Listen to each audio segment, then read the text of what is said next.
ኢንስቲትዩት ስፔስ ሳይንስን ጂኦስፓሻልን አብ አዲስ አበባን ክልል ከተማታትን ዝተተኸሉ ካብ ሳተላይት ብዘይ ምቁራጽ ሓበሬታት ዝቕበሉ ጣብያታት ብዕሊ ግልጋሎት አጀሚሩ ጣብያ ኮንቲኒዩስ ኦፕሬቲንግ ሪፈረንስ ስቴሽን ኮርስ ብቀዋምነት አብ መሬት ዝትከል ሓበሬታ ሳተላይት ብዘይ ምቁራጽ ዝቕበልን ዘደራጁን ቴክኖሎጂ ተባሂሉ ዴታ ሚኒስቴር ኢኖቬሽንን ቴክኖሎጂን ሙሉቀን ቀሬ ከም ዝገለጽዎ ስትራቴጂ ዲጂታል ኢትዮጵያ 2025 ኣብ ዝሓለፉ 5 ዓመታት ንዲጂታል ኢኮኖሚ ልምዓት መሰረት ዝኾኑ ቁልፍ ዕቤታት ከመዝግብ አኽኢሉ እዩ ባለፉት 5 ዓመታት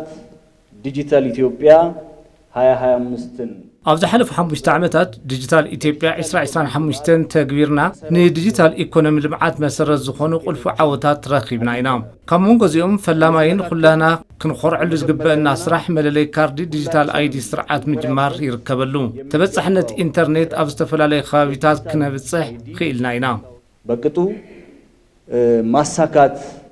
ችለናል ዲኤታ ሚኒስቴር ከተማን መሰረተ ልምዓትን ፈንታ ደጀን በግዲኦም ስራሕ ዝጀመሩ ጣብያታት ኣብ ከተማታትና ተመዝገበ ዝርከቡ ውጽኢታዊ ለውጢ ኣብ ምሕያል ዓብይ እጃም ከም ዘለዎም አልዒሎም ብፍላይ ከተማታት በፕላን ከምኡውን ኣብ ከተማታት ዘሎ መሬት ቆጺርካ መዝጊብካ ብፍትሓውነት ንምምራሕን ሓቃዊ ፕላን ንምርግጋጽን ዕዙዝ ግደ ከም ዝህልዎ ሓቢሮም ኮርስ ወደ ስራ ሲገባና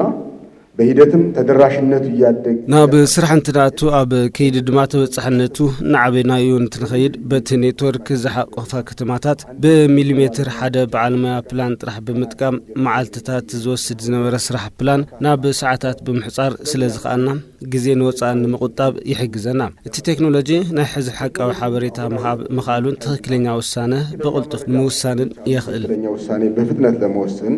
ያስችላል ዋና ዳይሬክተር ኢንስቲትዩት ስፔስ ሳይንስን ጂኦስፓሻልን ስራሕ ዝጀመሩ ሓበሬታ ተቀበልቲ ጣብያታት ንሰሞያታት ፕላን ንተመራመርቲ ንተንተንቲ ስጋት ሓደጋ ሰሞያታት መዳለውቲ ካርታ ገጸ ምድርን ንኻልእ ግልጋሎትን ከባቢታት ሕዚ ዘለውሉ ኩነታት ሓበሬታን ምርካብ ዘኽእሉ እዮም ኢሎም በቀጣይ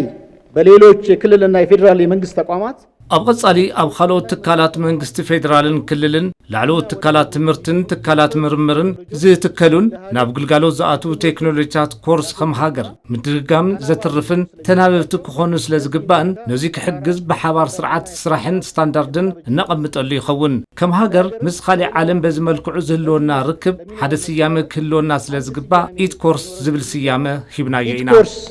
የሚል ስያሜ ሰጥተነዋል ማለት ነው